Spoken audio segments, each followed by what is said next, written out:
When the Primarchs were scattered across the galaxy, Angron found himself on the human world of Nuceria, far from Terra, right on top of the Ice-Tooth Mountains where he was found. At the same spot, the slave trader who discovered the Primarch saw a scene of carnage. Around the Primarch lay numerous Xenos corpses. Imperial scientists later determined that they were Eldar, who had foreseen the great bloodshed that would result from the Primarch falling to the planet. It appears that they died in an attempt to stop him. Angron was enslaved. Later, as soon as he regained his health, he was taken to the capital of the planet, Deshea, where he was forced to fight as a gladiator and proved to be an invincible warrior, becoming the main favorite of the bloody games. Like all other gladiators, Angron was implanted with special nerve implants that unusually increased his strength and aggressiveness, butcher's nails, cybernetic cortical implants. His so-called masters didn't know, or perhaps didn't care, confident in their unrivaled power and luxurious palaces, about the bitter hatred and resentment that burned in Angron's heart. His only friends were the gladiators with whom he fought. For a long time the Primarch had been planning rebellion and revenge, and soon shattered his chains by leading a bloody uprising set among the largest games of death that the arena of the city of Deshea had ever hosted. City after city fell before Angron and his loyal gladiators. This army soon became known as the Eaters of Cities. But though it was victorious time and time again, despite the superior long-range weaponry of the planet's rulers, Angron realized that his rebellion was ultimately doomed to failure. Exhausted by constant battle and starvation, Angron and his brothers were determined to stand up and die in honorable battle rather than surrender to the mercy of the victors.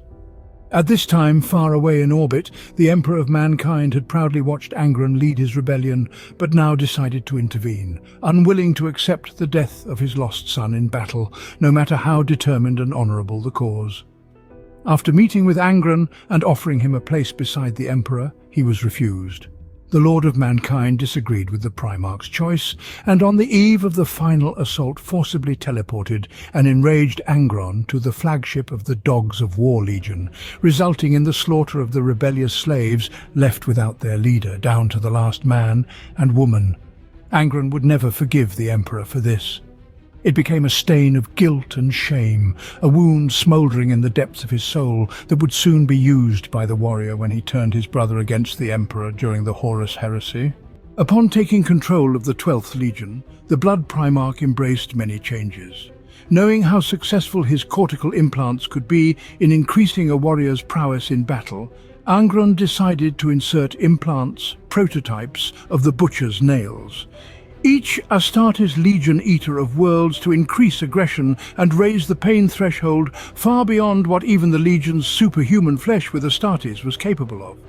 However, this posed a difficulty. Angron's implants were relics of long-lost technology, little understood even by its creators, and removing them from Angron for scrutiny would prove fatal to the Primarch.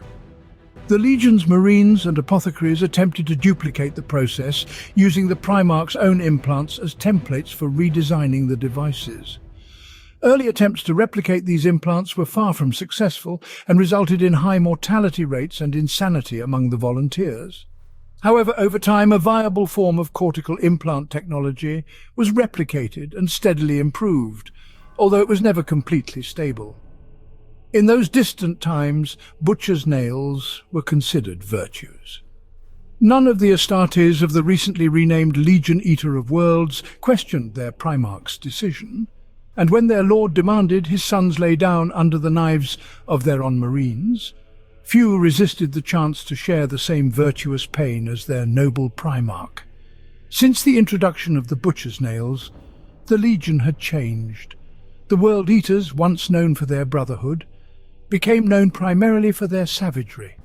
Reports of excessive Legion casualties in wars began to come in, and the Imperial army asked for help from other legions if the World Eaters responded to their call for help.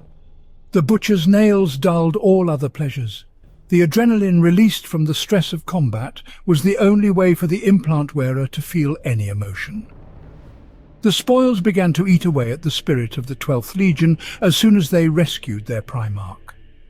However, the World Eaters could still refuse to receive the nails, But they chose to emulate their father, despite the cost. They chose to mutilate themselves, crack their skulls open, and allow the poison of the nails to be placed inside. Although Angron had ordered the nails to be implanted, even he could not force 100,000 warriors to bend to his will if they refused to mutilate their minds. Deep in their hearts, the legionaries of the 12th knew that Angron was broken long before they found him. That's why they let him drive the butcher's nails into their heads. They hoped that by breaking themselves on the same anvil, they would finally feel unity, a sense of kinship with their genetic father. But this weakness only bred corruption, and the World Eaters were finally cursed to spend eternity in carnage in the name of the Blood God. After the betrayal on Istvan III, the Legion of World Eaters, under the leadership of their savage Primarch, became even more withdrawn and out of control on the battlefield. Psychosurgery, heavily utilized by the Legion, became even more pervasive and extreme in its use. Lightning-fast infantry attacks, reinforced by fast-moving vehicles to immediately engage in bloody close combat with the enemy, had always been the hallmark of the Legion. And now they knew no other purpose. They were only interested in slaughter for the sake of slaughter, beyond any strategy. The World Eaters had quickly found a new master, the blood god Khorne, who demanded more victims and skulls. Under the influence of the warp, Angron became a mighty red monster with a huge rune sword. After arriving in the Eye of Terror, Angron gained possession of his own demonic world. But how might events have turned out if Angron hadn't initially fallen into slavery, where he was installed with the butcher's nails? How would events in the galaxy have unfolded further if the Emperor had found Angron before the slavers of Nuceria were able to corrupt the work of the Overlord of mankind? The most obvious changes concern the Primarch's personality and behavior. While Angron would likely remain one of the most aggressive and violent Primarchs, he would still have the ability to be motivated by more than simple lust for battle and hatred. Butcher's nails stimulate the warrior's adrenaline production, leading to greater aggression in battle. When the nails are activated, they inhibit the production of the neurotransmitter serotonin in the human brain to stimulate instinctual aggression. They also kill all other forms of emotional response and neuroelectrical activity in the brain, except for that which regulated the flow of adrenaline. Any attempt to remove the implants proved fatal, as the brain became completely dependent on the regulation of neurotransmitters by the nails. This feature was described by the 12th Legion in their research into the nature of nails. Of course, this knowledge meant little to those suffering from implants. The pain of the butcher's nails put the lust for killing above all other preferences. Without those implants, Angron could feel joy, sorrow, grief, pleasure, and the rest of the spectrum of emotions. Taking this into consideration, if Angron had reunited with his father before being enslaved, the Primarch simply would have had no reason to dislike and hate the Emperor. And since Angron's relationship with the Emperor would not have been so negative, it is quite possible that the Primarch would have stayed on the loyalist side during the Horus heresy. Besides, Angron would never have become a demon prince. After all, the ritual of Lorgar that elevated the Primarch to demonhood was performed in order to keep Angron alive. Thus the World Eaters would not have appeared on Istvan III when the traitors were purging their ranks of those who remained loyal to Emperor Astartes. Consequently, this purge would have ended much faster. After all, the events on Istvan III had dragged on for such a long time, in large part because Angron had personally led his legion to the planet, wanting to slaughter every loyalist with his own hands. Thus, there would have been nothing to stop Horus from repeating the orbital bombardment, which in turn would have resulted in the death of Lunar Wolf's captain, and he would never have become one of the travelling knights of Malkador.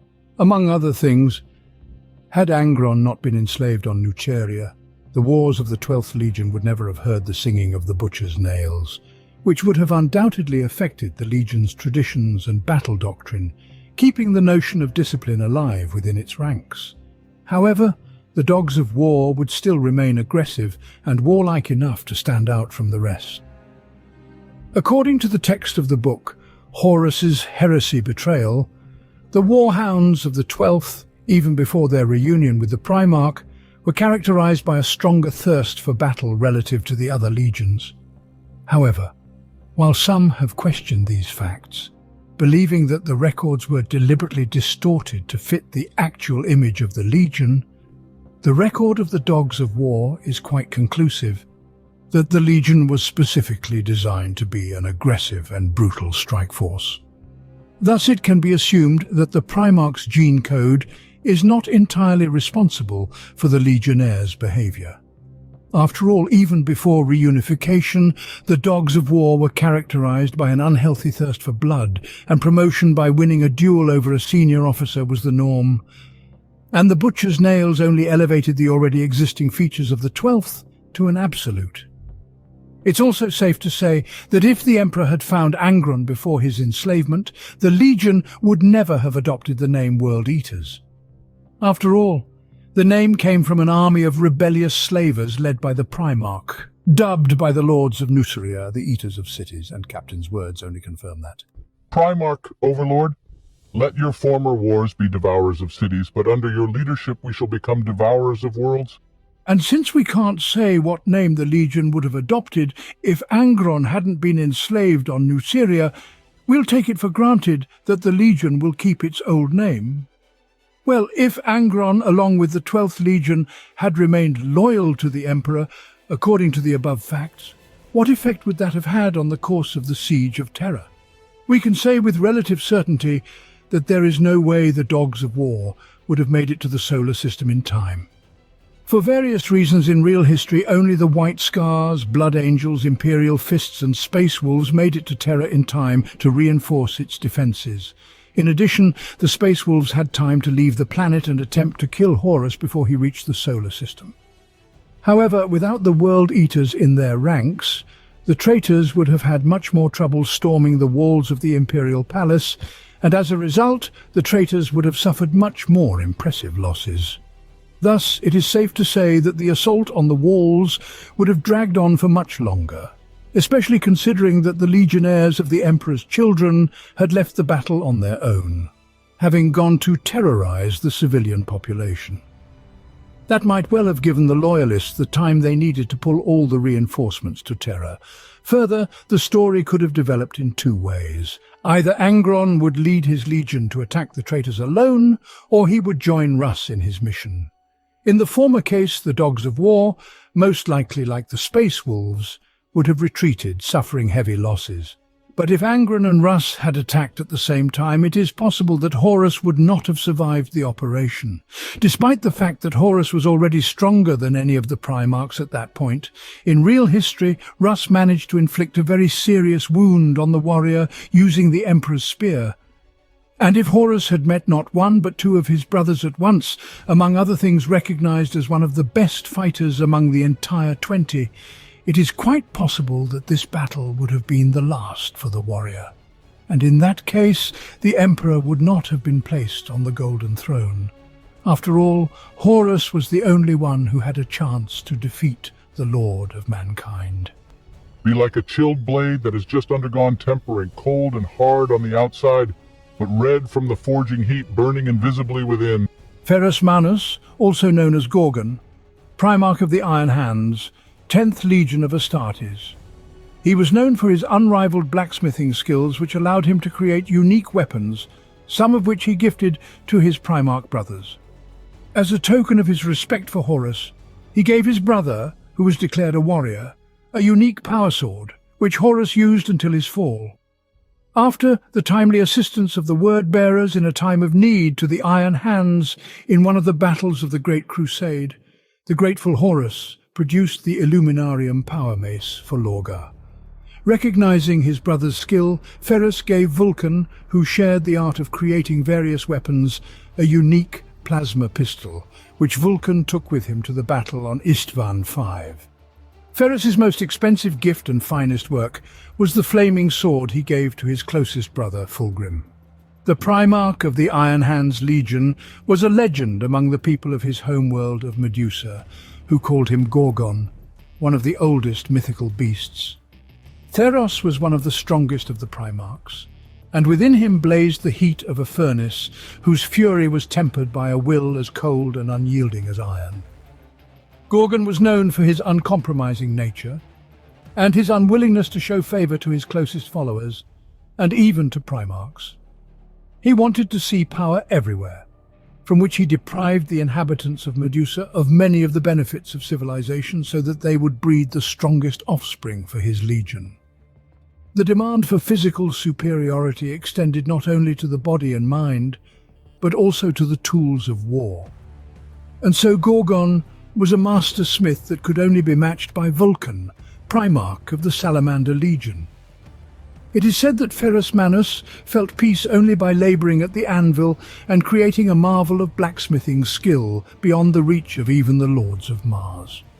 The Gorgon was blessed with a physiology remarkable even for a Primarch, for his hands were covered in the liquid metal that legends say remained on him after his battle against the greatest of beasts before his reunion with the Emperor. Ferrus's armour was as heavy and strong as the armour of an extra-heavy tank, but he always left his arms open to harness their full power. Over the decades, Ferrus forged countless unique weapons, some of which he gave to his Primarch brothers and some of which he kept for himself. Gorgon himself favoured the heaviest battle hammers, maces and other weapons that only the Primarch himself could lift. Thousands of planets would be conquered with ruthless iron hands under Ferrus's leadership. Every weakness in mankind would be destroyed so that it would become stronger. That was the goal of the Primarch of the 10th Legion. It is said that entire worlds suddenly began to behave peacefully and try to improve their society, just by hearing of the approach of the Iron Hands. During the Great Crusade, the Iron Hands, along with the Emperor's children, fought the Diasphorex. That campaign was a reflection of the strong bonds of friendship between Ferrus Manus and Fulgrim, Primarch of the Legion of the Emperor's Children.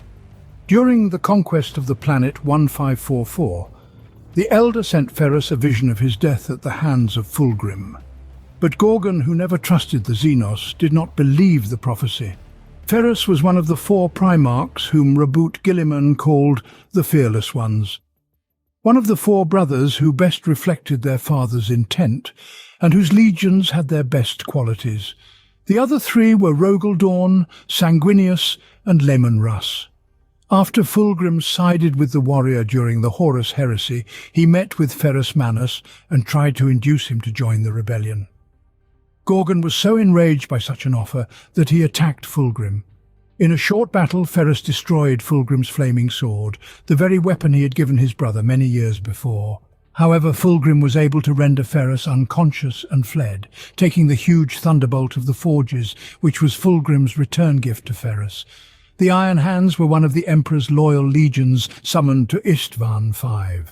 Since Ferrus Manus and his legion were very far from that planet at the time, Gorgon took only the fastest of the legion's ships and his best warriors with him. During the battle on Istvan V, Fulgrim personally killed Ferrus by beheading him with a demonic weapon. Afterward, Fulgrim became nearly insane with grief and was immediately taken over by the demon dwelling inside the cursed blade.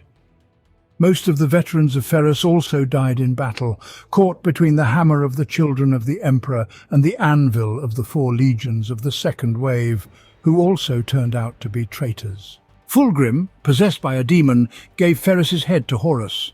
Later, as the heresy flared and Horus became more and more influenced by the chaos, he secured Ferrus's skull on his throne and occasionally spoke to him. During these monologues, Horus complained that there were only bloody tyrants, maniacs and demons under his command, but no strategists or men of duty like Ferrus. However, rumour has it that even though the Primarch of the 10th Legion was beheaded by his brother, he is still alive in one way or another. After the massacre in the landing zone on Istvan V, many of the fighters of the defeated legions of the Iron Hands, Raven Guard and Salamanders were certain that their Primarchs had fallen in battle. However, within the 10th Legion, a so-called Gorgon cult had formed, consisting of several Iron Fathers. They claimed that Ferrus Manus was able to survive the duel with his brother, and that they were directly enforcing the Primarch's will. Despite the fact that Captain Shadrach Medicine of the 10th Clan Company and Primarch Salamander Vulcan condemned the cult's activities and considered the mere fact that the Gorgon had survived to be impossible.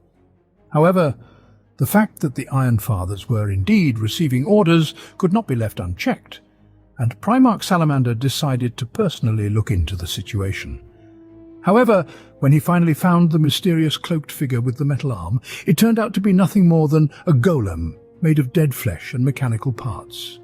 His hammer, Udrakule, rose from its place and flew into the Primarch's palm with a metallic clang as if drawn by a powerful magnetic field.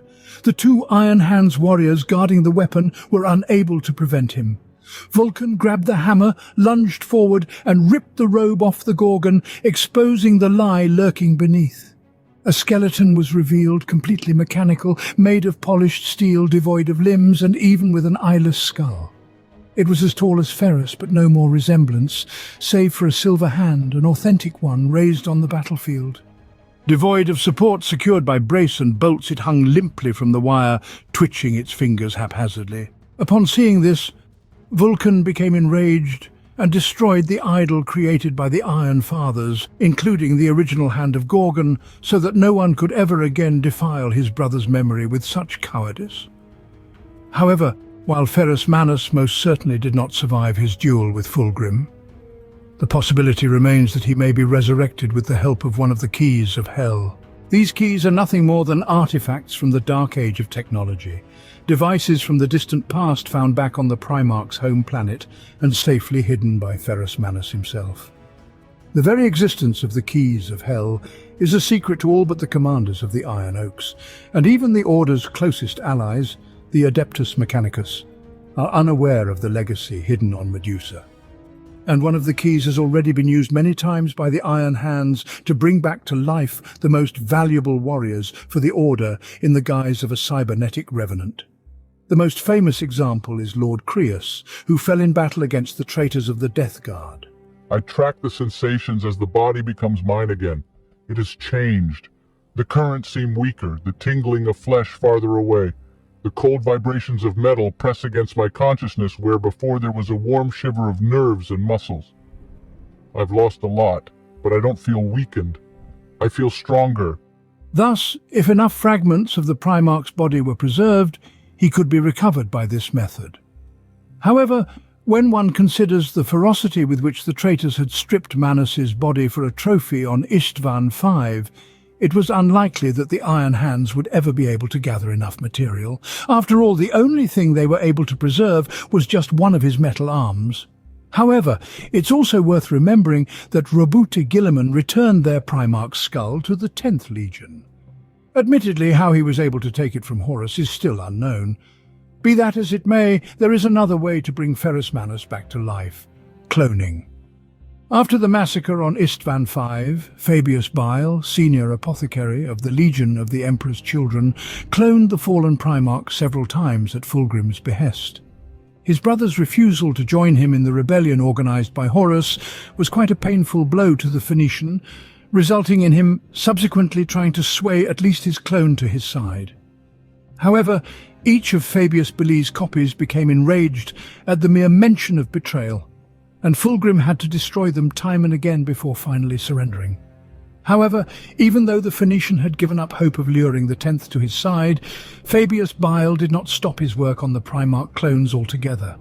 Subsequently, having cloned not only Ferrus but others as well on numerous occasions. For example, he was able to create perfect clones of Horus and Fulgrim himself. And while most of these clones have now been destroyed, it is conceivable that if the Iron Hands were to obtain the remains or a living clone of Ferrus Manus, they could use one of their keys of Hell to bring their father back to life. However, even in this case there are certain difficulties. For example, it is highly doubtful that all members of the Order would calmly accept such a return of their Primarch. For example, Sergeant Taurus considered cybernetic revenants a real ugliness that has no right to exist, which is clearly evident from the words he said to Lord Kyria. Destruction would be your forgiveness. I will not sacrifice the power of my clan to erase what you have done. Your existence is in itself a punishment for heresy, and I will not spare you from it. And given the number of Astartes who believe their Primarch survived the duel with Fulgrim, it is likely that such a resurrection would cause a rift within the Order and a war between those who believe the return of the Primarch in any form is a good thing, and those who believe it is ugly and heresy. But could Ferrus Manus return in any other way? Well, according to the text from the Index Astartes. The moment the Emperor fell, the wave of psychic power he released reached Ferrus, even though he had long since left the world of the living. The Primarch's spirit appeared before his legion, and his pain and despair could not be conveyed in words. He spoke of the great darkness and terror that awaited mankind in the future, and promised that in the darkest hour he would be among his warriors to guide them through all the trials that the universe would unleash upon their heads. This suggests that Ferrus Manus may one day return as a warp entity. This is partially supported by the text of the book Lord of Mankind, where the Emperor summoned the souls of those killed on Istvan V, including Gorgon, to assist in the battle against Draconian, and the 10th led this dead host. A giant among giants. His huge arms were ready to descend upon any foe. The 10th son of a dying empire, reborn for a brief moment by the devastating fury of his father. Thus, one might well assume that the Primarch would come to the aid of his sons when they needed him most, like Sanguinor, who is the Blood Angel in the most hopeless of situations. However, this outburst of rage could have been nothing more than a mere embodiment of the Emperor's psychic power, which for one reason or another took the form of a Gorgon. But be that as it may, if the 10th did return, whether clone, cyborg or warp entity, the enemies of humanity would surely fall before his might. Vulcan, an irresistible warrior whose strength in battle was tempered by profound wisdom. Vulcan was the lord and embodiment of the entire Salamander Legion. He was as furious as any of his brothers, but he recognized the destruction and the power and responsibility that he and his legion carried. In all his endeavors, Vulcan had always sought to limit unnecessary and senseless destruction, seeing it as a road to destruction and the desolation of the soul. He has uncomplainingly taken on any hardship that has befallen him or his sons, while learning the wisdom gained through adversity to become an even better protector for the growing Imperium. But like a subterranean fire in the Primarch slumbered an inexhaustible source of indomitable anger that could burst forth in the hour of need, as ruthless and all-consuming as the flames of the troubled world Vulcan called home. The 18th stood out for his physical strength and stature, even among his brothers. Even Horus could only match him in height when clad in Terminator armor. Unlike his brothers, Vulcan placed an unexpectedly high value on ordinary human life and was often willing to risk his own to save others. When the Horus heresy broke out, the Salamanders, along with the Iron Hands and the Raven Guard, were trapped on Istvan V, and Vulcan found himself captured by Konrad Curze. For months, the Night Haunter tried unsuccessfully to dispose of him. Vulcan was torn apart, his throat ripped out and his head cut off. He was even thrown out into outer space and put under the nozzles of a spaceship. But it was all to no avail. Like all of the Emperor's sons, he had his own specialty. The Primarch of the 18th Legion was immortal. Realizing that there was no way he could kill Vulcan, Konrad Curze attempted to drive him insane. Several psychers led the prisoner through a series of visions in which he had to complete a crucial mission and invariably failed, causing many deaths. But Vulcan's mind proved to be as indestructible as his body. In the end, Night Haunter offered Vulcan his freedom if he defeated him in a duel. To do so, he had to find his Warhammer, the Bearing Dawn, in the center of a labyrinth built by Perturabo. It was thought impossible to find the way through this labyrinth, for its corridors violated the laws of physics. But Vulcan managed and challenged his maddened brother to a duel. Unable to resist Vulcan, Konrad Curze eventually fell, defeated by the hammer. Defeated, Curze asked Vulcan to kill him. The 18th, however, would not honor Curze's request, as he felt that by doing so he would lower himself to his level. Instead, Vulcan decided to leave Curze alone with his own anger and escape his captivity. A personal teleporter was hidden in his hammer, which teleported the Primarch of Salamanders to the Ultramarines, their home planet. For 3,000 years after Horus's heresy, Vulcan led his order, but then he disappeared, leaving the Salamanders with the task of finding the 9 artifacts he had hidden throughout the galaxy. So the Primarch decided to test his sons. The salamanders believe that when all 9 artifacts are found, their Primarch will return. By the end of the 41st millennium, only 5 had been found. Vulcan was last seen during the Beast War when, led by the Primarch, Imperial forces launched a massive invasion of Ullanor to finally kill the Orc, who showed his strategic cunning by luring the invaders into urban battle zones and avoiding direct confrontations. The Great Beast intended to hold the Imperials on Ullanor long enough until the refitted attack planet could teleport to Terra, using the attack moon still in its orbit, and destroy the throne world once and for all. However, Vulcan managed to lead a force of space marines directly into the palace in his capital city of Gorkograd and stand against the Orc. Under Vulcan's orders, Lord Commander Kurland evacuated his forces from the temple and allowed the Primarch to fight the beast directly. During their duel, the Great Beast showed that he spoke Imperial Gothic perfectly, gloating that humanity was on its knees and he would be the end of it. Vulcan wrapped his arms around Warboss and they fell into the energy generator of the Temple of Gargoth, where the Primarch was exposed to the immense energy forces of the Wa. But instead of being consumed by the energy as would have happened to so many others, Vulcan used his primal and savage nature to become one with it and strike the final blow. He blew up the generator, setting off a chain reaction that destroyed the Gargantuan temple and seemed to destroy them both.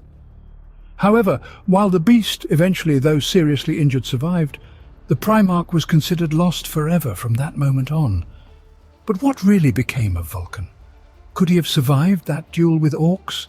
Surviving such an explosion seems unlikely, but if the beast could, why couldn't the Primarch?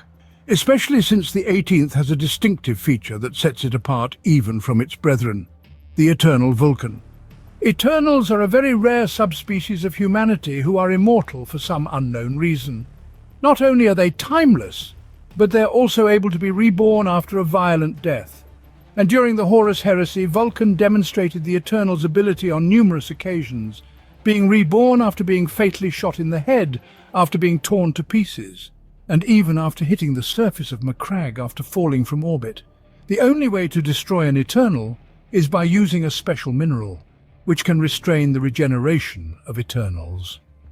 This was the method used by Cabal agent John Grammaticus, who mortally wounded Vulcan during his duel with Conrad Curse on Macragge. However, the Vulcan was able to revive once more after a few weeks. This time, however, it was only because the 18th was still needed by the Emperor. Well, if Vulcan still retained his eternal abilities at the time of the war with the Beast, then there was no doubt that he could survive Gargant's explosion and be ready to return to the aid of the humans the moment they needed him most.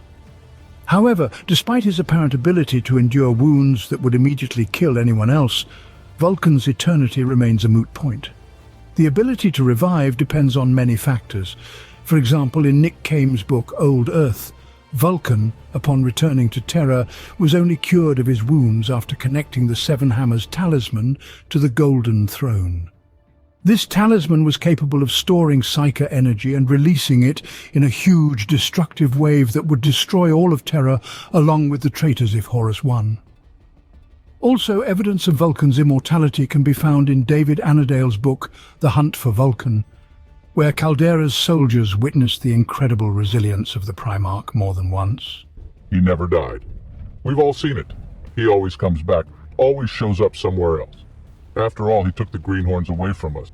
While such events are more than capable of pointing to the nature of the Eternal, it may well be assumed that Vulcan's impressive regeneration abilities are nothing more than manifestations of the Emperor's incredible power that he has previously demonstrated such strength. In the Lost Liberation, the Overlord of Mankind similarly distinguished the wounds Corvus Corax, Primarch of the Raven Guard, received on Istvan V. In addition, even the fact that Vulcan had demonstrated incredible resilience long before meeting the Emperor was not 100% proof of his eternity. The ability to survive what would kill anyone else, be they mere humans or Astartes, is commonplace for Primarchs. For example, in Traitor Blood for the Blood God, the World Eater's Primarch, Angron not only survived being stepped on by a Hound-class Titan, but was able to hold back 410 tons of wrath with only his hands. Even Lord Commander, who had fought alongside Vulcan during the Beast War, was well aware of who was fighting on their side, and was not surprised by the many reports attesting to the Primarchs' inhuman resilience. Each of them witnessed this and many other moments that should have meant death to anyone exposed to the concept at all. In addition, the fact that in all cases where Vulcan was pronounced dead, no one had ever seen his body or what was left of it made such claims questionable, to say the least, since it was so easy to mistake witnessing a devastating missile strike that raised a huge cloud of smoke and dust, and take for granted that no one, including the Primarch himself, could have survived it. However, it should not be forgotten that the Emperor himself recognized the fact that the Vulcan had experienced true death. The Lord of Mankind personally told this to his son in the book Old Earth, when he explained to the Primarch the full significance of the Seven Hammers talisman created by the Vulcan. That's why it has to be you. It's always been in you, and I hoped the day when I would need it would never come. And I hoped for a lot of things. Your death, your true death and rebirth gave you what you needed to create the talisman. All your pain, all the suffering of your legion, it all brought us. If resurrection from the dead can bring forth the eternal, as happened to John Grammaticus, can the reverse process occur? Is it possible to strip immortality from someone born with this feature, like Ollanius Pius or Vulcan himself? Well, depriving an eternal of the ability to be reborn is quite possible. A similar thing happened in Forgotten Empire, where John Grammaticus wounded Vulcan with fulgurite, a powerful artifact, but died in the process. Upon returning to life, Agent Kabbalah discovered that his next death would be his final one. Furthermore, if we remember that fulgurite can permanently destroy an eternal, and Vulcan is said by the Emperor to have experienced true death, we can assume that the 18th who returned to life at the will of the Lord of Mankind, despite being completely cured of his wounds, now exists as an ordinary mortal, having lost the abilities of an eternal. If this is the case, then the death of the Vulcan on Ullanor during the War of the Beast can safely be called final. However, we should not forget that we are talking about a Primarch, and if an Orc could survive a gargantuan explosion, why couldn't Vulcan? However, left alone on a planet filled with Orcs, having survived one of the hardest fights of his life, and likely suffering from serious wounds, it was unlikely that even the Primarch would be able to hold out much longer. And most likely, even if Vulcan did survive that explosion, it's unlikely that the Orcs would have left him any chance of getting off the planet. It can be fairly safe to assume that the Vulcan is dead. Conclusively, Gargant's explosion, even if it didn't kill the beast, likely did an excellent job of ensuring that Salamander's dreams of being reunited with his Primarch would forever remain mere dreams. I am Alfarius, that's a lie. Of all the Emperor's genetic sons, the twin Primarchs Alfarius and Omegon are without a doubt the most mysterious. Their entire history is surrounded by secrets, legends, contradictions, and deliberate falsifications.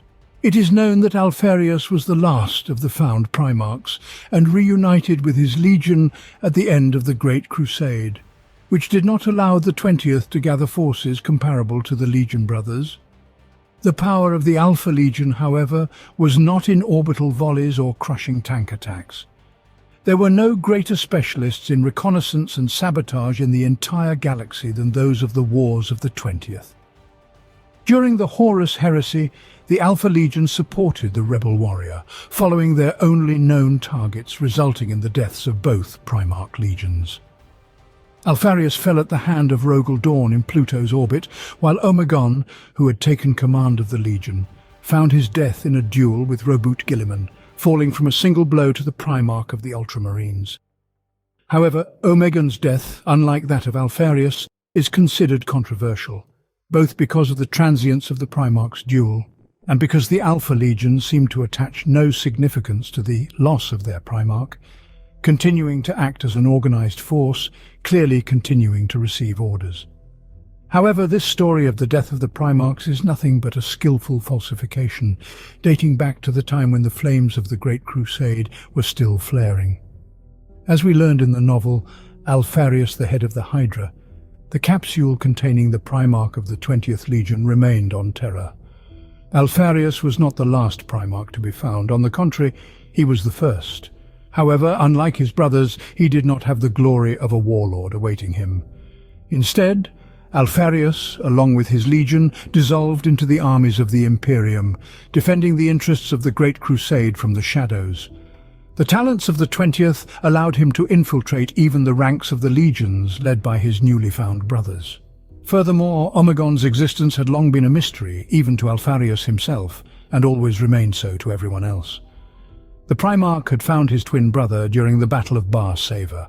Omegon was less fortunate than Alfarius, his pod ending up on a dead planet where he was the only sentient being. And if it hadn't been for a random scavenger ship, he may never have been able to get off it. The brothers recognized each other immediately, and the first joint decision they made was to choose the Primarch, that he would find one of them as the last brother. The novel ends with the all-too-familiar scene of the Primarch sneaking aboard the Vengeful Spirit and breaking into the Strategium to meet with the Primarch Horus. The first Astartes raises a bolt pistol, loses an arm. I plunge the spearhead into the chest of another, throw it at the third. Then I duck and spin the pale lance over my head, blowing the heads off the fourth and the one-armed first. The third one lies in front of me and tries to get up. I place the tip of my weapon at the base of his neck. "Stop!" Horus barks, spreading his arms. I raise my spear slightly, mimicking a man in confusion who sees his opponent turn to him instead of attacking. To be honest, I was actually a bit stunned as Horus approached me. My twin had told me of Lupercal's flow of charisma, the flame of his spirit, but I wasn't truly prepared for it. He is a being of power and purpose. In that moment I realized why wars follow him so joyfully, why enemies flee, and why the defeated consider themselves liberated. "At last my last brother has been found," Horus announces, and tears of joy glisten in his eyes. "Drop your weapons, brother. You are among friends. You are with your family. Who are you?" I asked, and my voice sounded unsure despite everything, and it wasn't just an act. "I am Horus, known to my warriors as Lupercal." Horus replies, "I am Primarch of the Lunar Wolves and first son of the Emperor, Lord of Mankind. I am your brother." He shakes his head slightly, as if unable to believe what he has witnessed. "What is your name?" he asks. I raise my hands and take off my schlepp. As I look into Horus's eyes, the slight sighs on the bridge tell me that the similarities in our features have been noticed. I am an Alfarius. It was a lie. As the text of the book suggests, the one who was known during the Horus heresy as Alfarius was actually Omegon, and it was he who eventually fell at the hand of Dawn. But what became of Alfarius himself, unless he was actually killed by the Primarch of the Ultramarines? Well, there is ample evidence of Alfarius appearing already after the Horus heresy, particularly in the Danivra subsector. Ravaging off the adamantium-rich moon warband of the Alpha Legion was led by a Chaos Lord calling himself Alfarius. The Council of High Lords, however, was divided as to whether the traitor was the real Alfarius. However, the head officer of the Assassinorum prepared an operation to eliminate the Lord of Chaos. Over the course of several years, 6 Vindicare Temple snipers identify and kill a dozen Alpha Legion champions whose breastplates bear the name Alfarius. However, reports of attacks on the mines of the subsector only increase in frequency. 5 years later, the frozen heads of all 6 Vindicars are found in a food warehouse for the High Lords. Considering how dangerous operatives are to Officer Assassinorum, even the fallen Astartes, and the fact that each of them has been discovered and destroyed, it is likely that this Alfarius was no ordinary Chaos Lord. Furthermore, this particular Alfarius has the skills and experience to stealthily sneak into the Emperor's palace and leave the heads of the assassins there. However, there is no evidence to confirm or deny the identity of this lord.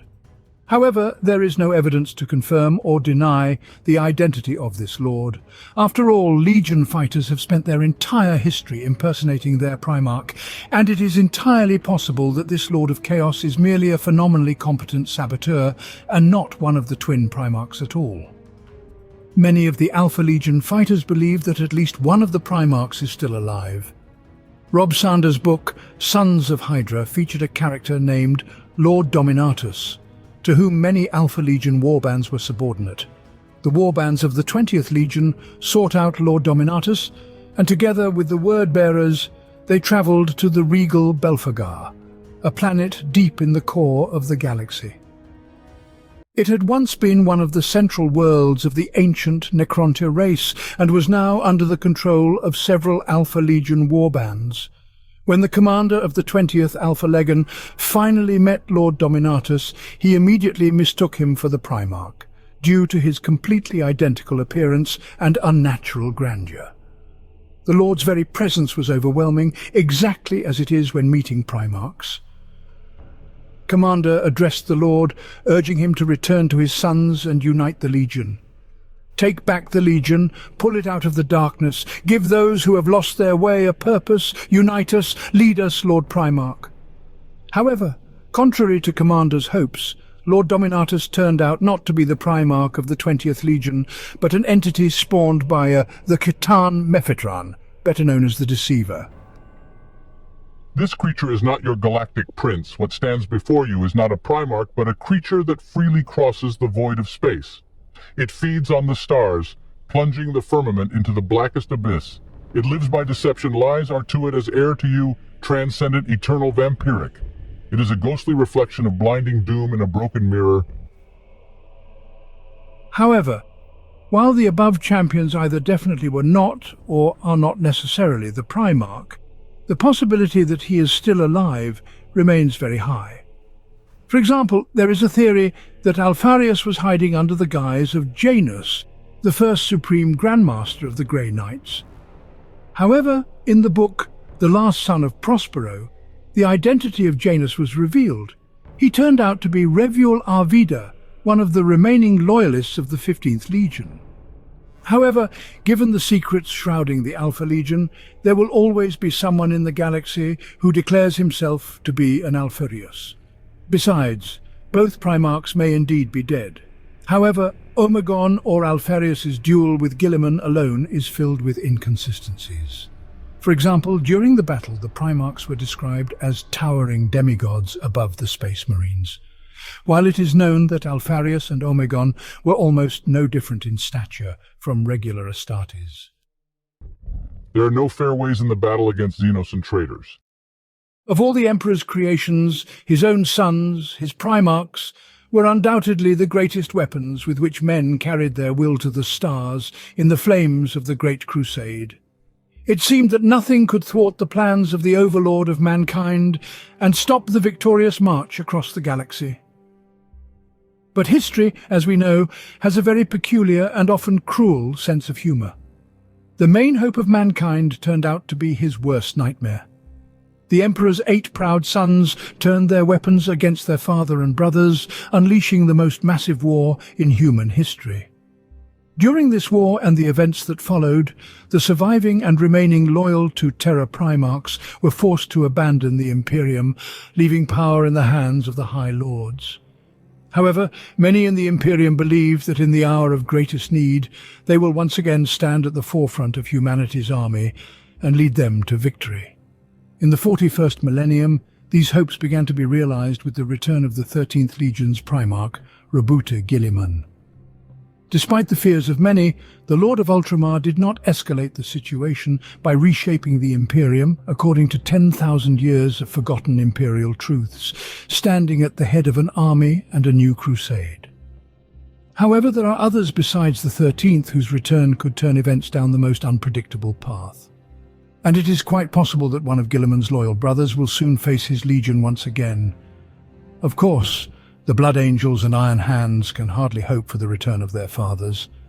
Primarch Sanguinius was killed by Horus aboard the Vengeful Spirit just before his fateful duel with the Emperor, and Ferrus Manus was beheaded by Fulgrim during the Battle of Istvan V. However, others still look to the future with hope. Doubt is the greatest weakness. It can break down the strongest wall with a single shot and bring down the mightiest champion before he draws his sword.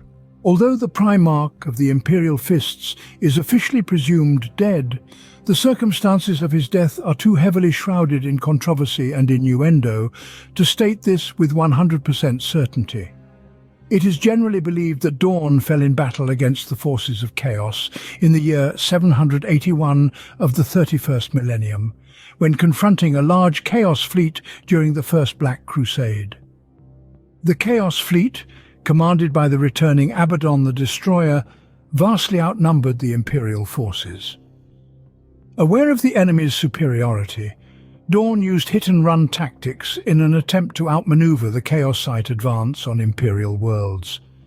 Dawn and 3 clans of Imperial Fists conducted a series of masterful boardings, disabling the engines and life support systems of several warships, and even capturing gun batteries and turning them against other Chaos ships.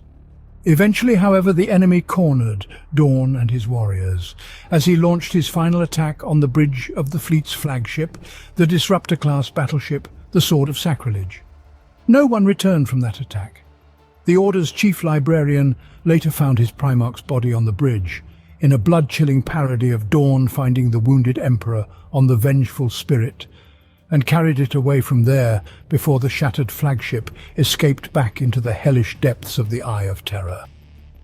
According to another version, the librarian only managed to find the severed left hand of the Primarch, on which, as everyone knows, the names of every new master of the Order of Imperial Fists for the past 10,000 years have been carved. There is no further information as to the fate of the body of the probably deceased Primarch. Not even a hint, though it is accurately stated that Dawn died in the service of the Imperium. Of course, if Seven is indeed dead, it would be foolish to expect his return, at least until forces capable of bringing the Primarch back from the beyond intervene in events. But be that as it may, the return of Dawn, while a significant event, would hardly be a real shock to the galaxy and the Imperium. Still, let's not forget that the Primarch of the Imperial Fists has been in service longer than the other brothers and has personally overseen the transformation of the Imperium into what it has become by the 42nd millennium. We hunt because we are hunters. There's no point in saying, there it is, it's over. You've accomplished what you set out to do. The world around you is constantly in motion. You move with it or you'll be swept away. The fate of Jagatai Khan is also shrouded in mystery, much like the fate of Seven. All that is known reliably is that he disappeared into the web while pursuing the Dark Elder who were attacking his homeworld of Chogoris. However, given that over 10,000 years have passed since his disappearance, and as we know Kamara has not been razed to the ground in that time, it is logical to assume that the Primarch is either dead or in captivity. Be that as it may, there are no credible reports of the Fifth's death, so the White Scars can still count on the return of their father. However, it's unlikely to happen anytime soon. After all, the White Scars, while they undoubtedly have their fans, it's still hard to call them the most popular legion. Besides, it's hard to even imagine what major events its return could entail. Still, despite their danger, the Dark Eldar are not one of the main threats to the Imperium, nor for that matter to anyone else in the galaxy. The first axiom of victory. Be where the enemy doesn't want you to be. The first axiom of stealth. Be not where the enemy expects to see you. The first axiom of freedom. Justice without strength is weakness. Strength without justice is a tyrant. As for the Primarch of the Raven Guard, his story, though not spelled out with the exact year, is still very well known. After the Horus Heresy, the 19th dedicated himself to finding and destroying traitors, becoming the nemesis of Lorgar himself. For 10,000 years now, he has travelled the Eye of Terror, becoming the epitome of fear and inevitability among traitors, and perhaps he is one of the main reasons for the long isolation of the Primarch of the Word-Bearers. However, 10,000 years of being inside the warp storm could not help but affect even the Primarch. Corax has long since ceased to be the one who once led his legion to victories in the Great Crusade. In his place, the 19th has long since lost his human form, and may already belong more to the immaterium than to the real world. Whether he can return to his sons and walk among them as he once did is impossible to say, or, like Celestina or Sanguinor, he is now a creature of the immaterium, born of loyalty for the Great One of mankind and hatred for traitors. Whatever the case, his return is likely to be tied to Lorgar's return. After all, it's unlikely that Corax, after 10,000 years, would suddenly decide to just let his brother go. However, given all the recent events, it is quite possible that soon the word-bearers will finally be distracted from building endless temples, and their Primarch will decide that it is time for action, which makes the 19th a likely candidate for return, even if not as one of the Imperium's warlords, but as an active force. Our job is to protect and preserve humanity. The one person we should not expect to see anytime soon is Vulcan. Although he has appeared in times of need, coming to the aid of his sons, he has not appeared since his death during the War of the Beast in the 32nd millennium. Of course, we should not forget that the 18th is eternal and therefore cannot die definitively. However, even despite this, we should not count on his imminent return. As we know, before his disappearance, Vulcan gave his sons the task of finding 9 artifacts that he had hidden throughout the galaxy. The Salamanders believe that when all 9 artifacts are found, their Primarch will return, even if we take it for granted that the hopes of the sons of Vulcan will be realized. It's worth remembering that so far they've only found 5 artifacts out of the 9 needed, and it's unlikely that they can expect to find 4 more artifacts anytime soon. Among all the Space Marines chapters, there are hardly those who believe in the return of their Primarch as firmly as the Space Wolves. Despite the lack of any news or assignments from their father, they believe that when the hour of great need arrives, Russ will return to his sons. However, the reality may prove to be quite cruel for both the Wolves and their Primarch. Like Corax, Leman Russ has also set out to fight around the horror. However, unlike the 19th, he did not become Magnus's personal nemesis. At least nothing is known about that. What is known, however, is that even the 13th Company, lost in the warp, knows nothing about the fate of their Primarch, known to have wolves finding parts of his armor in various corners of the galaxy over the course of 10,000 years.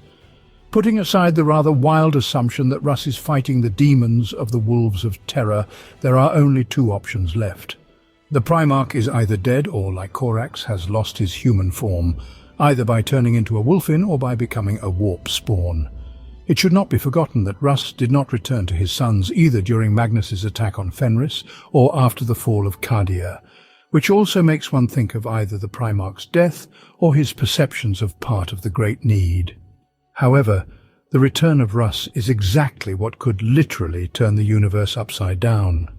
The Primarch's fiery temper, absolute loyalty to his father and imperial truths, and strained relationship with Guilliman, and rejection of the Codex Astartes, coupled with a complete lack of understanding of the principles of diplomacy, could lead to very tangible results, up to and including an open confrontation with Guilliman's forces.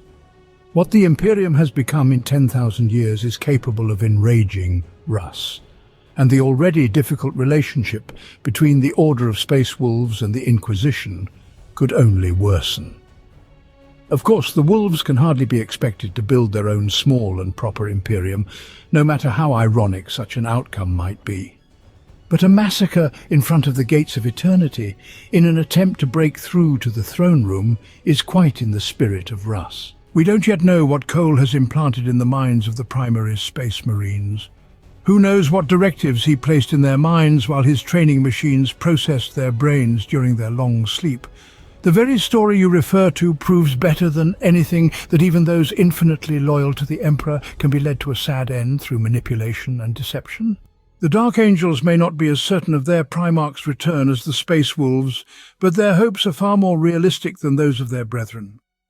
Unlike the missing Russ and Khan and the lost human form of Corax, Leo L. Johnson has been sleeping safe and sound for 10,000 years in the bowels of what remains of Caliban, right in the heart of the Dark Angel's fortress, the famous Rock. Aside from the fact that the former is obviously alive and not in a state any closer to a spawn of chaos than the Emperor's creation, there are far more prerequisites for his return than the other Primarchs. The unprecedented activity of the Fallen and Luther's own flight, as well as Cypher's close proximity to Terra, may well serve as preparation for such a grand event as the return of the next Primarch. Furthermore, like Russ, the awakening of the former could also have very significant consequences. It should not be forgotten that despite the division of the Legion of Dark Angels into orders, they are still a unified force, as they carry a common secret, and the masters of the subsidiary orders still continue to report to the leadership of the Dark Angels. This means that upon awakening, Leo L. Johnson will be more than capable of reassembling a unified legion under his command, which could cause the former's confrontation with Guilliman. However, it could also be the basis for their successful collaboration. Given the Primarchs' military talents and the mobility of the Rock, Leo L. Johnson could take the place of the Regent on the other side of the Great Rift, or become the shield of the Imperium in the upcoming war with Tyranids or Orcs. Be that as it may, it is the Primarch of the First Legion who seems to us the most likely candidate to return. During the isolation of Old Earth in the Age of Discord, the Emperor spent years planning and preparing the creation of the Imperium, preparing to reclaim the galaxy long before conquering Terra. He conceived and created 20 Primarchs, future instruments of change and gods of war. These unique individuals, the perfect work of genetic mastery and knowledge beyond the comprehension of all but the Emperor himself, were destined to become his generals and conduits of his will. Great leaders who would conquer millions of worlds in his name. Each Primarch would be endowed with powers and skills far beyond any other man, and abilities rivaling only the Emperor himself, and no two would be alike. Each will embody one of the facets of warfare and the art of warlordism, and will choose it for himself. Together with the Emperor, having gathered the legions under his command, they will become a force unprecedented and unrivaled among all things. However, the Emperor's ambitious plans are apparently frustrated by a catastrophic event, the true nature and scope of which will remain a mystery. Some unknown force stole the Primarch embryos from the Emperor's care and scattered them across the galaxy. However, despite this loss, the flames of the Great Crusade were unstoppable. 20 legions of Astartes, superhuman warriors that would bring the galaxy to its knees, were created from the surviving samples of the Primarch's gene seed. As the campaign progressed, one by one the Primarchs returned to the Imperium and took charge of their legions. However, 2 of them were not destined to share the glory of their brothers. Even before the Horus Heresy began, the 2 Primarchs, the 2nd and 11th, along with their legions, were erased from Imperial history. There was nothing left of them, no names, no merit, not even a mention of the crimes they had committed, if indeed they had been guilty of anything. Mentions of them had been erased from everywhere. Even the Primarch brothers could remember nothing of the 2nd and 11th, except the fact of their existence. However, over time, some traces of the lost legions did begin to surface. In particular, the existence of the 11th Legion had long since become a confirmed fact. But what exactly happened to the lost Primarch and his legion? Throughout Imperial history, it has been repeatedly mentioned that the Space Wolves were involved in the fall of the 11th Legion. Part of the reason for these rumours was due to the Primarch of the 6th Legion himself, Leman Russ, who often refers to himself as the executioner of the Emperor. But be that as it may, these rumours may well be based on solid facts. As described in Hour of the Wolf, the warriors of Legio Custodes clearly know something about the fate of the forgotten Primarchs. In particular, we are interested in a conversation between 2 custodes, Cassius Vaishalen and Maldavar Colquan, from which it follows that Custodes, together with Leman Russ, clearly had a hand in the disappearance of the 11th Legion. Domains. If Guilliman rebels against the Emperor, the Space Wolves will become his greatest enemies. What happened 10,000 years ago to the 11th Legion only confirms that. Why would Guilliman arm a threat to his own ambitions? Interestingly enough, in the same conversation, Maldavar hints that the 11th Legion's removal from history was the result of some unforgivable acts committed by the Space Marines, and that they hardly committed these crimes of their own free will, being rather victims of deception. We don't yet know what Cole has implanted in the minds of the Primaris Space Marines. Who knows what directives he placed in their minds, while his training machines process their brains during their long sleep. The very story you refer to proves better than anything that even those infinitely loyal to the Emperor can be led to a sad end. There's also circumstantial evidence that the Legion of the Word-Bearers was also involved in the fall of the 11th, as can be gleaned from the novel The First Heretic, when the Gal-Vorbak Wars travelled to the Eye of Terror. The distorted space of the Immaterium allowed them to find themselves not just in the past, but in the heart of the Emperor's genetic laboratories, just before a sudden warp storm was to take out the Primarchs. Upon seeing the capsule with the 11th, the Word-Bearer Wars noted that they should have destroyed it right here and now, which would have avoided a very embarrassing story and saved a great deal of time. Of course, all of the above are not 100% facts, but the manner and circumstances in which these words were spoken clearly hints to us that Legio Custodes, along with the 6th and 17th Legions, were in some way involved in the downfall of the 11th. Of course, the exact details of the 11th Legion's crimes still remain unsolved, but it can already be inferred that the Legion, having fallen victim to someone else's manipulations, committed treason.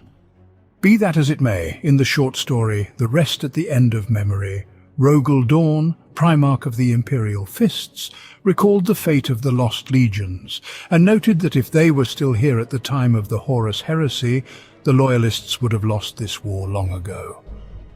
This suggested that at least one of those legions, if not both, were capable of treachery unless they had already committed it.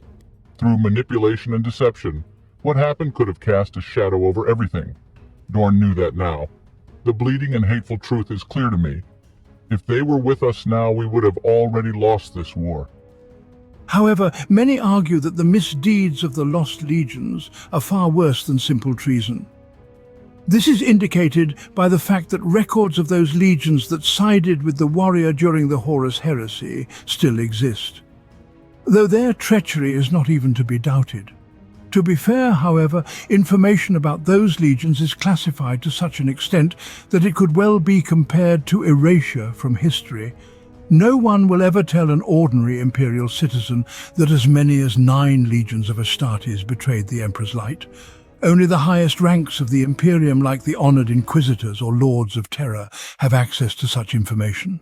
For ordinary Imperials, there are only 9 loyal Primarchs that have been canonized as saints by the Ecclesiarchy.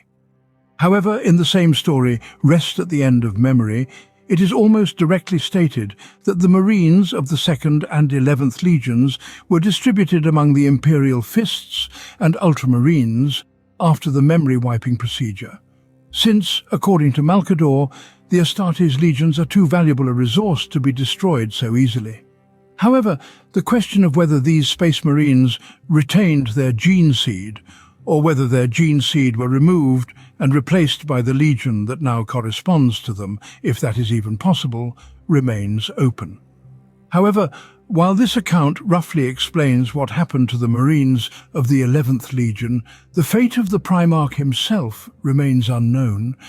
But the fact that Leman Russ referred to himself as the Emperor's executioner, and the fact that the Space Wolves are definitely involved in this story, suggests that the 11th was killed by the Wolf King. But as logical as this thought may seem, it must be remembered that at the time of Russ's duel with Magnus on Prospero, Russ doubted that the Primarch could be killed at all. The outcome of the duel only reinforced these doubts, as the Red Cyclops was able to not only survive the duel, albeit by a stretch, but also save the remnants of his legion. Such thoughts were unlikely for someone who had already had the experience of killing a Primarch. It is entirely possible that the 11th Primarch was not killed for his crimes at all. Instead, he may have been imprisoned in a place unknown to anyone. According to the 9th edition of the Codex Adeptus Custodes, the underground vaults beneath the Emperor's palace contain something known as Object 11, the very designation of which is quite suggestive. While the fact that the lost Primarchs are being held in the Catacombs of Terror is itself unlikely, there is some evidence that does support it. For example, while preparing the Imperial Palace of Cassadi by Rogel Dawn, prior to Horus's arrival on Terra, workers discovered hidden cameras underground that were labelled with the numbers 2 and 11. Upon discovering them, the workers accidentally activated several traps of an obviously psycho nature that could both protect the chambers from outside intrusion and prevent something from breaking through from the inside. After speaking with Malcador and learning the truth about his lost brothers, Dawn ordered the found cameras to be reburied. And it is possible that the custodians secretly moved the 11 Primarchs into their vaults during the palace siege due to the risk of damaging the cameras during the fighting. Even if this is the case, it is not necessarily the case that the imprisoned Primarch was still alive when doing so. It is quite possible that the Object 11 designation also refers to the Primarch's body, which itself could be dangerous, as it is the source of unique gene material. After all, Dawn himself, when giving the order to bury the chambers he found, called them tombs, although the Primarch may well have used the word metaphorically. It is also worth remembering the throne of Malcador, decorated with 2 skulls marked with the numbers 2 and 11, which also suggests quite specific thoughts. However, these skulls are equally likely to belong both to the lost Primarchs and to be simply symbolic decorations, the essence of which is clear only to Malcador himself. After all, even Object the 11th of May will have nothing to do with the forgotten Primarch, and the stages of significance may be just a coincidence. But if this is indeed that Primarch, and furthermore if he is still alive, the question arises as to what Robuta Guilliman, the only currently active Loyalist Primarch, would do if he learned of his existence. Would it be a happy reunion? Or would the Primarch of the 13th Legion leave his brother to rot where he is? At the end of the 33rd millennium, a war broke out in the depths of Segmentum Pacificus that was recorded by Imperial chroniclers as the War of the False Primarch. The details of this conflict are unknown, as most of the records were deleted by order of the High Lords of Terror. What we do know, however, is that this war lasted longer than the Horus Heresy and the War of the Beast combined, raging for 80 standard Terran years, until the High Lords of Terror were able to put an end to it by sending 5 orders of Astartes into the slaughter, each with their own ferocity and brutality. The Carcharodons, Death Eagles, Tomb Guardians, Flesh Eaters and Red Talons were tasked with destroying the 11 orders of their brothers that had been declared traitors. Subsequently, the renegade orders were not just destroyed, they were completely erased from all Imperial records, and the planets on which their fortress monasteries were located were sentenced to exterminatus. But despite the fact that the details of this war were either classified or erased, we know that it was started at the fault of a certain false Primarch. But who was this false Primarch? It is generally believed that this man was a space marine, most likely a master of one of the renegade orders, who for some reason proclaimed himself Primarch. Most likely this man was mad with megalomania to such an extent that if he did not consider himself a true Primarch, he was sure that he was worthy to stand in line with the sons of the Emperor. As a result, an entire order turned its back on imperial truths and declared its separation from the Imperium. This is considered the most likely cause of the False Primarch's war, as cases of separatism and similar lunacy among the Astartes have already occurred many times in the history of the Imperium. One such case is the Archaeo Rebellion, when, as a result of the Radical Inquisitor's manipulation of the forces of chaos, one of Sanguinius's sons, named Archaeo, was tricked into transforming in the image of his father. Archaeo completely copied the Primarch's appearance, including his white wings. Eventually, however, the mutations got out of control, and Archaeo was killed by his older enemy named Ruffin.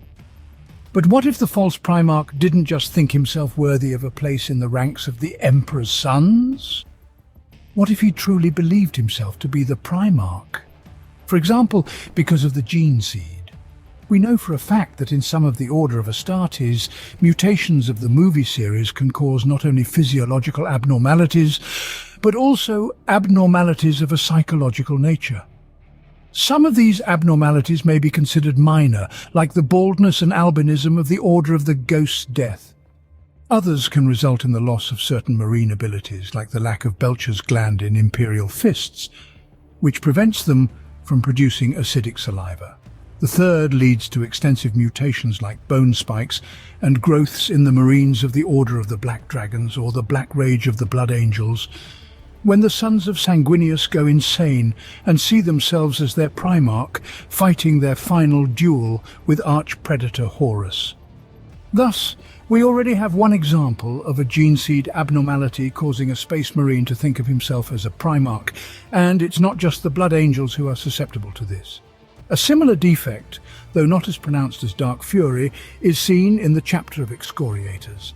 Symptoms include loss of motor function, blank stares, trembling, weakened limbs, and a nightmare in the waking hours. A sense of Dawn's boundless despair at finding the maimed Emperor on Horus's barge. This defect is unique to the excoriators, and no other order formed from the Imperial Fists suffers from anything like it. Thus one might think that the so-called false Primarch is really a master of the Order, maddened by a unique defect in his gene seed that caused him to believe he was the genetic father of his soldiers. However, tracing the real Primarch from whom the perpetrator of that war was descended is not possible, thanks to those Order Astartes, who took care of the complete disappearance of the renegade orders. Another, much less likely assumption about the identity of the false Primarch allows for the fact that the perpetrator of the 80-year conflict was indeed a Primarch. By that time, every Primarch had already been cloned, and most of the clones, if not all of them, were created by Fabius Bile, a senior apothecary of the Legion of the Emperor's Children. During the Horus heresy, Fabius raised several clones of Ferrus Manus, Primarch of the Iron Hands, on Fulgrim's orders. The Primarch of the Children of the Emperor wanted to use them to pander to his ego by inducing his longtime friend to take part in the rebellion of Horus on their side. However, all of the clones remained loyal to the Emperor, causing Fulgrim to kill every successful clone created by Bile. After a couple centuries, it was revealed that the Clone Lord did not limit himself to this, creating many copies of other Primarchs, the most successful of which were the clones of Horus and Fulgrim. The Horus clone was killed by Abaddon using his original's weapon, the Horus Claw, while the Fulgrim clone was able to not only survive but grow into a full-fledged copy of the Primarch and later become Fabius's gift to Necron Overlord Trazyn the Infinite, in exchange for samples of the pure gene seed of the Emperor's children. But if Fulgrim's clone was more than viable, what would prevent Fabius from repeating his experiment? Among other things, Primarchs are known for their overwhelming presence effect. Each of the Emperor's sons seemed to spread a certain aura of majesty around them, making ordinary people instinctively want to bow down to the Primarch and serve under him. The false Primarch demonstrated similar things. And if the perpetrator of that war was indeed a clone of one of the Emperor's true sons, then one of the Loyalists, Ferrus Manus, Leo L. Johnson, Jagatai Khan, Rogel Dawn, Vulcan, Rabuta Gilliman, Corvus Corax, Sanguinius or Leman Russ, as most of Imperial society, whether civilians, Imperial Guard fighters or even some Inquisitors, are only aware of the existence of the loyal Primarchs, not even aware of the 11 remaining ones. This is explicitly pointed out in Chris Wright's book, Watchers of the Throne, where Inquisitor Erasmus Crowell saw a picture of all 20 Primarchs for the first time in his life. It was covered with the same carvings as the Gates of Eternity. On the wall were carved images of stylized beasts and legendary heroes. 20 mighty knights ringed around the imperious figure of the Emperor on the throne. Some of these knights resembled the Ministerium-approved images of the Holy Primarchs. But why are there 20 of them? However, even though the Imperials would have some difficulty identifying and accepting the false Primarch if he were a clone of one of the traitor Primarchs, one should not completely discount the possibility. And assuming that some of Fabius Bile's creations were able to survive the wrath of the Black Legion, and remembering that 2 of the Emperor's 20 sons are one of the major mysteries of the Imperium and their ultimate fate is still unknown, the assumption that the false Primarch belongs to the Emperor's 20 true sons does not seem so improbable. On top of this, it is commonly believed that the 2 lost Primarchs were removed from all Imperial records after their destruction by Leman Russ, also known as the Emperor's Executioner. However, we know that if the 2nd and 11th are indeed dead, they certainly did not die at the hands of the Great Wolf. This conclusion can be drawn from reading a book by the same Chris Wright called The Wolf King. For a long time, Russ, aware of his own strength, had doubted that the Primarch could be truly wounded, let alone killed. Now he knew that both were possible, as he had personally done both things. If he closed his eyes, he could still see the genuine horror in Magnus's one eye, seconds before the roaring warp hurricane had ripped the broken body to shreds. This is also supported by the audio drama Butcher's Nails, according to which Lorgar, the Primarch of the Word-Bearers, had no idea that the Emperor's sons could die. However, this in turn could also mean that Lorgar was simply unaware of the fate of the 2nd and 11th brothers. Thus, it is quite possible to assume that the Forgotten Ones were indeed executed, even if it was not by the hands of Russ. But what if the 2nd and 11th simply left Imperial space, even if their unknown crimes were the cause? And what if one of them decided to return to Imperium in the 33rd millennium, knowing nothing of the events of the Horus heresy? He would find a perverted likeness of his father's creation, a stagnant and drowning state in religious obscurantism, whose founder and lord is doomed to eternal agony in a state between life and death. During his journey through Imperial space, he could well take under his command many orders of Astartes that would gladly follow the new demigod, a living creation of the Emperor, and in the end, all of this could very well lead to a war against the Imperium, or more specifically against the High Lords of Terra. And if the perpetrator of the war in Segmentum Pacificus is indeed one of the lost Primarchs, it would explain many of the oddities associated with the war, such as the abnormally high number of Astartes renegades and the 80-year duration of the conflict. After all, at the time of the 33rd millennium, there was no one in the entire Imperium who could stand up to a Primarch on equal footing. It would also explain why all mention of this war has been erased from all Imperial records. The history of the Imperium, like any other nation, is full of inaccuracies. Some things have been forgotten during the millennia of the Golden Throne's rule, and much has been deliberately distorted. The average Imperial citizen often knows only what he or she has been taught according to the Inquisition and Ecclesiarchy-approved curriculum, and many, such as the inhabitants of wild worlds like Fenris, do not know even that. The mere mention of the names of the traitor Primarchs would raise very distinctive questions from the few who are aware of the darker aspects of Imperial history. Not to mention more specific knowledge like the destruction of the Thunder Warriors after the unification of Terra. And amidst all the abundance of forbidden knowledge, there are two names that have been forgotten since the dawn of the Imperium, when Horus had not yet become an arch-traitor and the humans were leading the victorious Great Crusade across the galaxy. Nothing is known about the Primarchs of the 2nd and 11th Legions, neither their names nor their deeds. Even the names of their legions have been erased from all possible sources. 10,000 years later, it is no longer possible to know what caused such a punishment for the sons of the Emperor himself.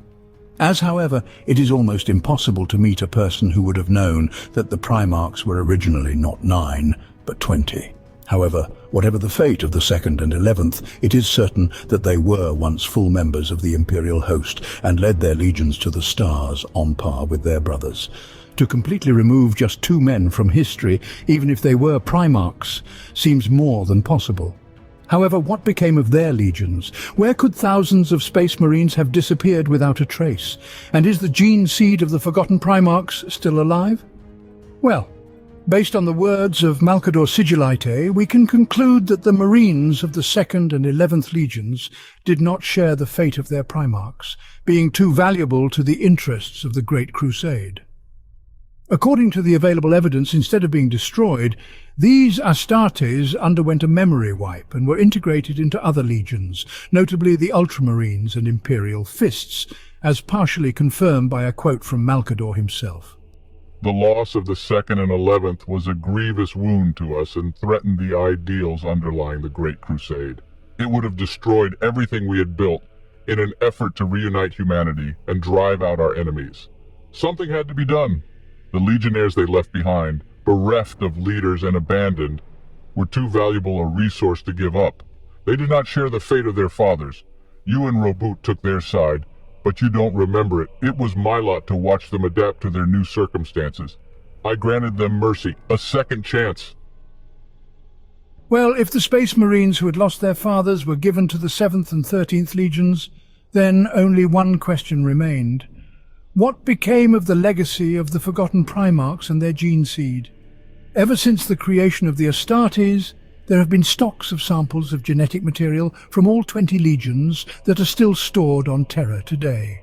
The gene seeds of the 9 loyal legions are still used to create new orders of the Astartes, while the samples pertaining to traitors, according to the Ultramarine Codex 2nd edition, were placed in stasis as soon as the treachery became known.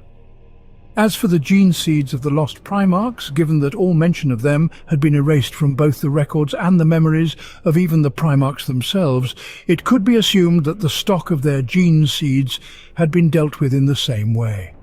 Besides, according to rumours, the Marines of the 2nd and 11th often showed some form of instability, expressed in mental deviations and mutations, which also suggests the destruction of their gene seed reserves. However, despite all of the above, the fact that the stockpile was destroyed is highly unlikely. According to the novel series Dark Imperium, Belisarius Cawl, the creator of Project Primaris, had samples of gene seeds of all 20 legions, including the traitors and the forgotten. In addition, he not only had them directly available, but also experimented with them, finding that the samples of the 2nd and 11th demonstrated absolute purity and stability. In addition, Archmagos has proposed experimental implantation and observation of pre-existing unused gene seeds in experimental subjects, specifically the 2nd, 3rd, 4th, 8th, 11th, 12th, 14th, 15th, 16th, 17th and 20th regions.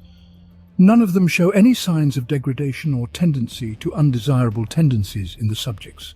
All is well, Lord, Archmagos Belisarius Cawl assures you. He is so pleased that I have been instructed to repeat the request that these genetic lines be put into full-scale production and allowed to serve the Imperium as the Emperor intended. However, it is conceivable that Belisarius Cawl was mistaken in his conclusions or misinformed, as it is known that the Marines of the 15th and 20th Legions suffered from flaws in their gene seed. For example, the 15th Legion of the Thousand Suns suffered from uncontrollable and often fatal mutations, and this curse became so ingrained in the Legion's gene seed that even the Emperor himself could do nothing about it. And it later caused the ritual of the rubric Ahriman, which turned the entire Legion into golems of ashes encased in their power armor. The 20th Legion, according to Chapter 4 of the Index Astartes, also suffered from spontaneous mutations, though to a lesser extent than the Thousand Suns. However, the Alpha Legionnaires, in their own fashion, were able to channel these mutations to benefit the Legion's cause. Thus, there always remains the possibility that the 2nd and 11th stockpiles of gene seed were destroyed or placed in stasis. Be that as it may, there is still genetic material left that the Marines of the 2nd and 11th carried. One of the most important stages of becoming Astartes is the implantation of gene seed. Special implants whose sole purpose is to collect the genetic material of the remaining organs and form the basis for the creation of new implants. And given the intricacies of the process of integrating Marines into the new legions, it is quite possible to assume that the gene seeds of the 2nd and 11th still serve as the basis for the creation of new Marines in the order of Ultramarines and Imperial Fists. However, this assumption is shattered by one fact. The Emperor has personally made sure that no trace of the 2nd and 11th remains in the history of the Imperium. Not only their names and deeds, but everything in general, including the statues and murals adorning the Imperial Palace, were erased. Even the Primarch brothers could not pronounce their names. In the story, The Last Council, Horus tried to utter the name of one of the Forgotten Brothers in the presence of Malcador, and Sigillite, by sheer force of will, stopped the Primarch twice, nearly killing him. Thus, it is unlikely that the Emperors and Malcador would have been allowed to use the gene seeds of the 2nd and 11th for any purpose. Most likely the gene seeds were removed during Marine's integration into the new legions, which should have prevented their further use. Such a thing is not at all unprecedented. In the book Pandorax, a dark angel accepted into the ranks of the Grey Knights had his old gene seed removed and new ones implanted in their place, created from the gene seed of the Emperor himself. Epimedes picked his arms and legs up under him. It had been 10,000 years since he had landed on the ground by jumping out of a moving vehicle. He had been doing this even before he had taken new vows and oaths, and his gene seed had been replaced with the biological material of the Emperor himself. But his memory didn't fail him this time either. The possibility of extracting gene seed is also confirmed by the first chapter of the Index Astartes, according to the text, according to which the removal of genetic material is a standard procedure carried out not only with killed Astartes, but with all those whose implants have matured to the required state. For the gland located in the neck, the maturation period is about 5 years, for the one in the chest, about 10. In addition, we should not forget that during the Great Crusade, the Imperium was able to create new genetic material for the Astartes, if not faster, then certainly on a much larger scale than in the 41st millennium, since the laboratories of the Selenite gene cults on the Moon had not yet been destroyed.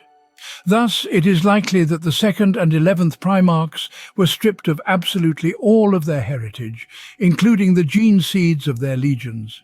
What do you think? Remember, in every battle, for every hero, there are thousands who die in oblivion and obscurity.